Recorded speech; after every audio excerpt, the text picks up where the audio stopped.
السلام علیکم دوستوں، welcome back to our channel find Urdu. Emancipation کا مطلب ہے آزادی، رہائی، چھٹکارا۔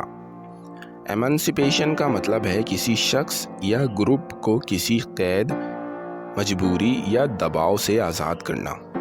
یہ غلامی، سیاسی دباؤ اور عورتوں یا کمزور طبقے کی آزادی کے لیے استعمال ہوتا ہے۔ The emancipation of slaves was a major achievement in history۔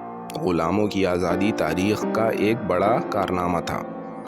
تو دوستوں، ایمانسپیشن کا مطلب ہے آزادی یا رہائی جو غلامی یا دباؤ سے چھٹکارا دینے کے لیے استعمال ہوتا ہے۔ امید ہے اب آپ کو ایمانسپیشن کا مطلب سمجھ میں آ گیا ہوگا۔ ملتے ہیں نیکسٹ ویڈیو میں، شکریہ۔